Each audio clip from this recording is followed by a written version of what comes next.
Hello friends, नमस्कार। स्वागत है आपका न्यू स्टडी में। दोस्तों, हमारा साइंस एंड टेक चल रहा है, विज्ञान एवं प्रौद्योगिकी, और हम स्पेस टेक्नोलॉजी को सबसे पहले कवर करेंगे। आपको पता होगा साइंस के 3 भाग होते हैं, एक सोशल साइंस होता है, एक नेचुरल साइंस और एक एडवांस लेवल में साइंस एंड टेक हो जाता है। तो साइंस एंड टेक में जो स्पेस टेक्नोलॉजी है, जो अंतरिक्ष प्रौद्योगिकी है, उसको हम कवर कर रहे हैं। तो स्पेस टेक्नोलॉजी में सबसे पहले दोस्तों एक बेसिक सामने ओवरव्यू लिया है कि स्पेस टेक्नोलॉजी किसको बोलते हैं, इसमें किस चीज़ की स्टडी होती है, स्पेस किसको बोला जाता है, और जो सैटेलाइट छोड़े जाते हैं वो कैसे बनते हैं, कैसे छोड़ते हैं और कहाँ जाते हैं, और उससे क्या होता है सैटेलाइट छोड़ने से। ये बेसिक सी बातें हमने एक लेक्चर बनाया, उम्मीद करता आपने देखा होगा, तो आपको पता चल गया होगा कि स्पेस टेक्नोलॉजी आखिर क्या होता है। तो स्पेस टेक्नोलॉजी में हमें ब्रह्मांड के बारे में जानना होता है। तो ब्रह्मांड के बारे में किस तरह से जान सकते हैं, तो एक एजेंसी होती है दोस्तों, वो अपने सैटेलाइट छोड़ती है और हर चीज़ को जानती है। तो उसमें दोस्तों हमारी जो एजेंसी है उसका नाम हो जाता है इसरो। ठीक, तो सबसे पहले हमको क्या है कि इसरो को ही जानना होता है स्पेस टेक्नोलॉजी में। तो स्पेस क्या है, इससे जुड़े जितने भी डाउट है दोस्तों उस लेक्चर में आप समझ सकते हैं। आज बेसिकली इसरो को हम जानेंगे कि इसरो की स्थापना कैसे हुई और इसके कितने पार्ट होते हैं, किस तरह से वर्क करता है ये, और दोस्तों इसमें किस तरह से और अच्छी तरीके से और किया जा सकता है, इसके महत्वपूर्ण कार्यक्रम और इसको शुरू करने का बैकग्राउंड दोस्तों, किस प्रकार इसको स्टार्ट किया गया था, स्टार्ट कैसे किया गया था, उसकी क्या एक कहानी होगी, किस व्यक्ति ने सबसे ज़्यादा जोर दिया था कि हमको इसरो को स्थापना करनी चाहिए इसरो की, और हमें स्पेस जो अंतरिक्ष के क्षेत्र में भी हमको जाना चाहिए आगे। तो दोस्तों कौन कौन से व्यक्ति थे और क्या हुआ था उस समय, उसको भी जानना आपके लिए जरूरी हो जाता है कि इसरो बनने से पहले क्या बैकग्राउंड था, तो इसरो को बनाया गया है। ठीक, और इसके कितने पार्ट होते हैं, कहाँ का, उसको भी हम देखेंगे। पहला सैटेलाइट कौन सा लॉन्च हुआ, सब कुछ। तो देखिए दोस्तों, सबसे पहले आपको पता होगा कि 1947 में जब भारत आज़ाद हुआ, उस समय कोई स्पेस हमारे ऐसी कोई एजेंसी नहीं थी जो स्पेस ब्रह्मांड को जानने के लिए एक एजेंसी, वो कोई नहीं थी। हाँ, रसिया में थी और अमेरिका में जो कि नासा आप देखते वही, लेकिन हमारे देश में नहीं था। दूसरे विभाग हुआ करते थे, परमाणु ऊर्जा विभाग, दूसरे जितने भी विभाग है वो सब हुआ करते थे, लेकिन ये नहीं था। लेकिन दोस्तों एक महान साइंटिस्ट थे, आपको 1950 के आसपास तक की बात मैं बता रहा हूँ। उस समय हमारे प्रधानमंत्री जो थे पंडित जवाहरलाल नेहरू, और उस समय महान साइंटिस्ट एक हुआ करते जिसका नाम था होमी जहांगीर भाभा। दोस्तों आप बैकग्राउंड समझिए कि इसरो कैसे बना, उसके पहले की क्या कहानी है। कोई तो व्यक्ति ऐसा होगा जिन्होंने एक सरकार को बार बार बताया कि नहीं, इस क्षेत्र में अभी हमको आगे बढ़ना चाहिए, टेक्निक के क्षेत्र में। और दोस्तों आज हम देखते हैं तो काफ़ी सारे उपलब्धियां इसरो के नाम होती है और इसरो पे आज हम गर्व करते हैं। तो दोस्तों क्या ऐसी कहानी इसरो बना कैसे, उसको भी आपको जानना काफ़ी जरूरी है। देखिए दोस्तों, सबसे पहले आप महान साइंटिस्ट आपको याद रखना है होमी जहांगीर भाभा। होमी जहांगीर भाभा ही क्या थे, पंडित जवाहरलाल नेहरू उस समय प्रधानमंत्री थे, तो उनको बताया था कि हमको भी क्या है, तकनीक के क्षेत्र में स्पेस टेक्नोलॉजी को काफ़ी तवज्जो देनी चाहिए और हमें एक एजेंसी ऐसी बनानी चाहिए जो क्या करे कि सैटेलाइट छोड़े ब्रह्मांड में। ठीक है, तो दोस्तों इससे पहले आपको पता होगा कि जो नासा और अमेरिका, जो कि अमेरिका की नासा है और रसिया की भी अपनी एक स्पेस एजेंसी है, तो उनके बीच में आपने टक्कर, आपको पता होगा 1990 तक 2 गुट बने हुए थे। अमेरिका का नाटो बना हुआ था और रसिया का अगर देखें तो वार्साई पैक्ट था। तो मतलब दोनों के गुट बने हुए थे, वो अपनी पूंजीवादी व्यवस्था को फैला रहा था अमेरिका, और जो रसिया था वो अपनी समाजवादी अर्थव्यवस्था को फैला रहा था। तो दोनों गुट थे, दोनों में शीत युद्ध चला था 90-91 तक, आपको पता होगा।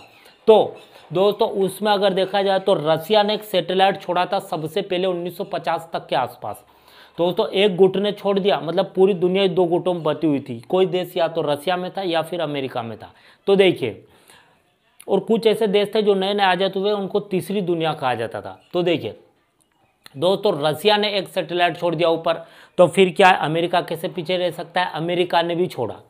दोस्तों उसमें अगर देखा जाए तो 1960 के आते आते 1963 में हमने भी क्या किया दोस्तों, अमेरिका के सहयोग से अगर देखा जाए तो 21 नवंबर, आप डेट याद रख सकते हैं, 21 नवंबर 1963, 21 नवंबर 1963 को हमने भी क्या किया दोस्तों कि एक सबसे पहले सैटेलाइट छोड़ा और पूरे दुनिया को बताया कि हम भी क्या है इस क्षेत्र में आगे बढ़ेंगे, हमारे देश में भी इस एजेंसी की स्थापना हम करेंगे और हम भी क्या है कि तकनीक को फैलाएंगे हमारे देश में।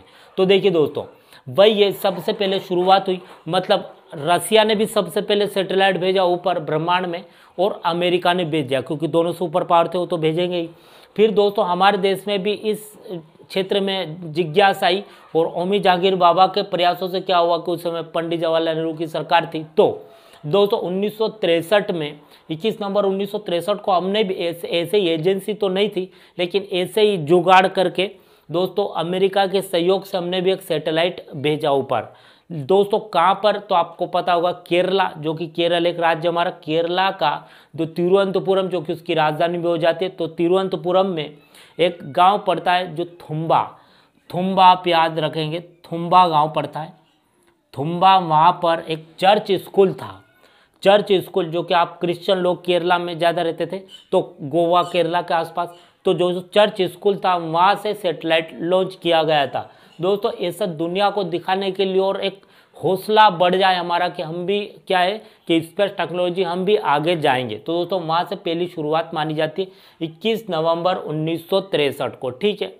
अब दोस्तों क्या हुआ कि कहाँ पर, तो केरला राज्य तिरुवनंतपुरम और थुम्बा गांव में बच्चों का जो चर्च स्कूल था वहाँ से, आपने फोटो भी देखी होगी कि उस समय मोटर गाड़ी वाहन इतने तो थे ही नहीं, साइंस धीरे धीरे डेवलप हो रहा था। तो देखिए दोस्तों 1963 की बात है दोस्तों, तो आपने देखा होगा कि साइकिल पर ले जा रहे थे, क्योंकि दोस्तों आपको पता होगा कि एक रॉकेट दोस्तों इतना बड़ा होता है, तो दोस्तों काफ़ी बड़ा होता है, तो उसके टुकड़े होते हैं ऐसे अलग अलग टुकड़े होते हैं और उन टुकड़ों को फिर क्या है जोड़ा जाता है और फिर एक बनाया जाता है।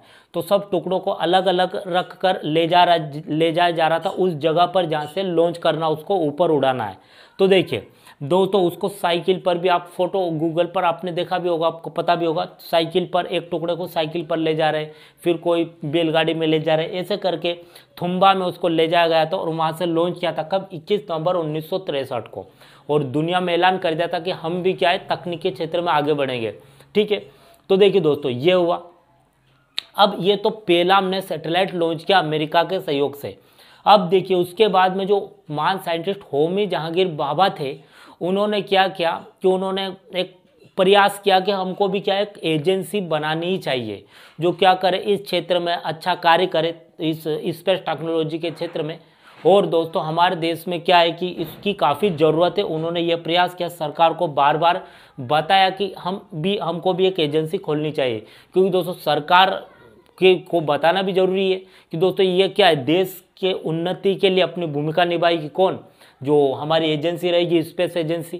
तो दोस्तों सरकार की अनुमति भी लेना जरूरी, क्योंकि सरकार के लिए तो कार्य करेगी वो एजेंसी, तो सरकार का भी तो उसमें रोल होना चाहिए। तो देखिए दोस्तों फिर क्या है कि 1963 में फिर क्या वो काफ़ी प्रयास कर रहे थे होमी जहांगीर बाबा, लेकिन 1966 में उनकी मृत्यु हो जाती है, कोई एक दुर्घटना हो जाती है। होमी जहांगीर बाबा सपना उनका अधूरा रह जाता है, लेकिन उनके दोस्तों एक उनके शिष्य थे जिनका नाम रखता है विक्रम साराभाई। आपको पता होगा विक्रम साराभाई, जब 66 में होमी जहांगीर बाबा की मृत्यु हो गई थी तो फिर उनके शिष्य थे विक्रम साराभाई। विक्रम साराभाई ने भी प्रयास किया कि हमको सरकार से, क्योंकि आपको पता होगा कि 1964 में पंडित जवाहरलाल नेहरू की मृत्यु हो जाती है, 66 में लाल बहादुर शास्त्री की मृत्यु हो जाती है, फिर उसके बाद में इंदिरा गांधी प्राइम मिनिस्टर बनती है। और दोस्तों 15 अगस्त 1969 को इसरो की स्थापना की जाती है, मतलब गवर्नमेंट द्वारा मुहर लगाई जाती है कि ये एक एजेंसी है हमारी स्पेस एजेंसी, जो स्पेस जो सैटेलाइट छोड़ेगी। और दोस्तों ये पूरा जिम्मा इसको दिया।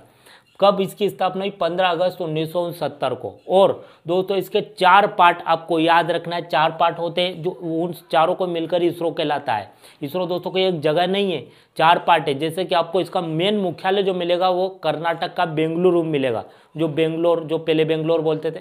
एक हो जाता है, दूसरा गुजरात के अहमदाबाद में, तीसरा हो जाता है केरला का तिरुवनंतपुरम, ठीक है।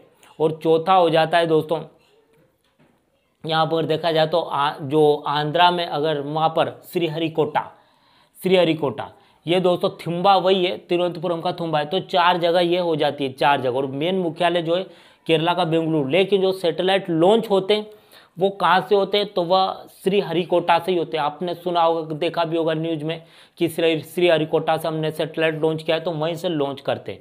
4 जगह, गुजरात का अहमदाबाद, कर्नाटक का बेंगलुरु, केरला में अगर देखा जाए तो थुम्बा जो तिरुवनंतपुरम के अंदर आता है। और दोस्तों अगर देखा जाए तो यहाँ पर अगर देखें तो आंध्रा में श्रीहरिकोटा, जहाँ से सैटेलाइट लॉन्च होता है। सैटेलाइट कैसे बनते हैं, कैसे छूटते हैं, कहाँ जाते हैं, ये सब दोस्तों उस लेक्चर में कवर कर चुके हैं। आज इसरो के बारे में बेसिक समझेंगे, किस तरह इसरो आज वर्तमान आपके सामने है। ठीक है, तो देखिए दोस्तों, ये यहाँ पर उसके 4 पार्ट हमने देख लिए।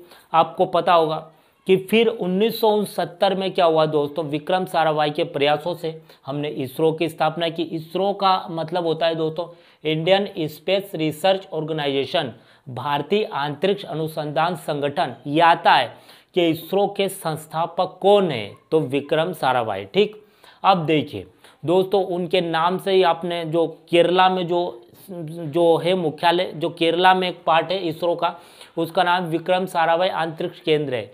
और जो वहाँ पर है श्रीहरिकोटा में, वहाँ पर अगर उसका सतीश धवन रखा गया है। सतीश धवन भी दोस्तों महान साइंटिस्ट थे। तो देखिए 1969 में विक्रम साराभाई के प्रयासों से इसरो की स्थापना हुई, लेकिन 71 में उनकी मृत्यु हो जाती है, उनकी भी। तो फिर आते हैं कौन, सतीश धवन। और दोस्तों जो श्रीहरिकोटा आंध्रा में आप देखते हो, उनके नाम पर ही उसका नाम रखा गया है, जहाँ से होता है। तो सतीश धवन अंतरिक्ष केंद्र उसका नाम रखा है, जहाँ से सैटेलाइट लॉन्च होते हैं हमारे देश के। देखिए बेसिक सा हुआ। तो आपको 3 हायरार्की याद रहनी चाहिए। पहले होमी जहांगीर बाबा ने सपना देखा था, उस सपने को मतलब पूरा किया किसने, विक्रम साराभाई ने। विक्रम सारा और उसको पूरी तरीके से और उसमें अपना योगदान दिया, और अपने योगदानों से इसरो को काफ़ी और डेवलप किया, विकसित किया। और दोस्तों वह थे सतीश धवन। ठीक, और तीनों के नाम पर क्या है कि अंतरिक्ष केंद्र बनाए गए। दोस्तों ये 1900, फिर उसके बाद में क्या हुआ कि इसरो की स्थापना हो जाती है। और 1975 में आपको याद रखना है 19 अप्रैल, ठीक है, 19 अप्रैल 1975 को हमने पहला सैटेलाइट लॉन्च किया था, हमारे अपने खुद से बनाए हुए। दोस्तों वह तो हमने जुगाड़ किया था 1963 में, अमेरिका से सहयोग लिया था, उससे सहयोग लिया था। और दोस्तों हमारी एजेंसी भी नहीं थी उस समय, सहयोग से हमने सैटेलाइट लॉन्च किया था। लेकिन ये क्या है कि हमने हमारी एजेंसी द्वारा, हमारे प्रयासों से क्या हुआ, 1975 में 19 अप्रैल 1975 को पहला हमने खुद से सैटेलाइट लॉन्च किया था। आर्यभट्ट, जो महान गणितज्ञ थे हमारे देश के, आर्यभट्ट लॉन्च किया। फिर उसके बाद में 1975 में और 1977 में अगर देखेंगे तो रोहिणी। ठीक, उसके बाद में दोस्तों सैटेलाइट की बाढ़ आ जाती है। और 1969 के आसपास ही एक महान साइंटिस्ट, जो दोस्तों ये तो हेड हुआ करते थे, डायरेक्टर थे, जो कि विक्रम साराभाई डायरेक्टर थे सबसे पहले इसरो के।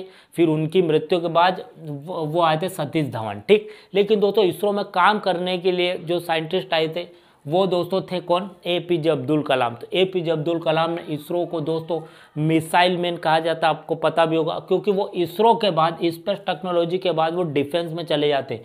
और वहाँ पर उन्होंने मिसाइल बनाई थी, जो कि मिसाइल मैन, तब से हमारा देश काफ़ी पावरफुल, जो कि हम एक बोल सकते हैं कि हमारे पास भी महत्वपूर्ण हथियार है। तो दोस्तों वही है, उन काफ़ी APJ अब्दुल कलाम की काफ़ी महत्वपूर्ण भूमिका थी। ठीक, तो देखिए दोस्तों ये हो जाता है। तो APJ अब्दुल कलाम में ये भी वहाँ पर कार्य करते थे। अब देखिए दोस्तों, फिर काफ़ी सारे सैटेलाइट लॉन्च किए हमने। आपने देखा होगा, जो महत्वपूर्ण याद रखना है कि दोस्तों आपने देखा होगा कि 2008 में हमने चंद्रयान 1 लॉन्च किया था, जो कि चंद्रयान। दोस्तों हर देश, जितने भी आप देखते हैं, जो भी ग्रह ब्रह्मांड, जो जितना भी है ग्रह तारे सब, तो इनको जानने के लिए हर देश की जिज्ञासा होती है। दोस्तों हर देश अपने अपने सैटेलाइट भेजता है। सैटेलाइट में कैमरा होता है और वह वहाँ की तस्वीर खींचता है और फिर यहाँ पता चलता है। ठीक दोस्तों, तो वही है। तो हमने चंद्रयान भेजा था 2008 में, और 2013 में आपको पता होगा कि मंगलयान भेजा था, और 2014 में वह पहुँचा था। ठीक है, तो दोस्तों जिस पर मूवी भी बनी, आपने देखा होगा, मिशन मंगलयान। तो वही है दोस्तों, उसमें आप इसरो को समझ सकते हैं कि इसरो की क्या भूमिका होती है। ठीक, तो दोस्तों ये मंगलयान है। फिर मंगलयान 2 जो कि आने वाले समय में वो भी लॉन्च होने वाला है। तो ये 2013-14 में मंगलयान था दोस्तों। उससे पहले मंगल ग्रह पर चले गए थे, लेकिन दोस्तों अगर देखा जाए तो पहले प्रयास में जाने वाले हम पहले भारतीय थे। आपको पता होगा कि जो नासा होता है काफ़ी रिच, मतलब काफ़ी, जो अमेरिका, आपको पता होगा काफ़ी पैसा अमेरिका पास, काफ़ी डेवलप कंट्री है। तो दोस्तों उसकी एजेंसी भी काफ़ी रिच है, हर चीज़ दोस्तों वो काफ़ी महंगी महंगी खरीदते और काफ़ी महंगी महंगी छोड़ते। तो इतना हमारे पास इतनी तो शक्ति नहीं है दोस्तों हमारे देश के पास। तो आपको पता होगा इसरो भी बहुत ही कम बजट में हर सैटेलाइट को खुद बनाता है, खुद उसमें मतलब अपने डालता है हर चीज़ें, और दोस्तों खुद लॉन्च करता है हमारा इसरो दोस्तों। और फिर क्या है, आपने देखा होगा कि आज वह समय आ गया है कि हम दूसरों के सैटेलाइट भी हम खुद लॉन्च करते हैं, खुद बनाकर।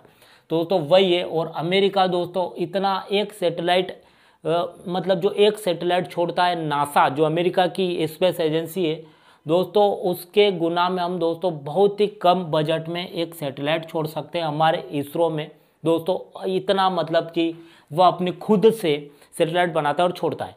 तो आपने बेसिक से समझ लिया होगा इसरो के बारे में। इसके बारे में बेसिक सी जानकारी आपको मैंने बता दी, जो कि इसरो दोस्तों खुद बनाता है और खुद छोड़ता है। तो चंद्रयान 2008 में था, 2013-14 में अगर देखा जाए मंगलयान आने वाले समय आपने देखा होगा कि बहुत, आज तो इतना हमारा इसरो इतना आगे बढ़ चुका है दोस्तों, काफ़ी सारे साइंटिस्ट इसमें काम करते हैं। 4 पार्ट में ये आपको पता हो चल गया होगा।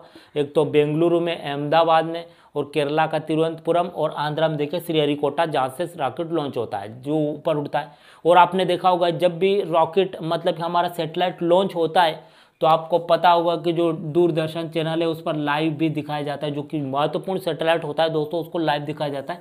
तो आपको मासिक जानकारी मिल सकती है। तो देखिए दोस्तों, अब वो क्यों जाते हैं दोस्तों, उस लेक्चर में हम कवर कर चुके हैं।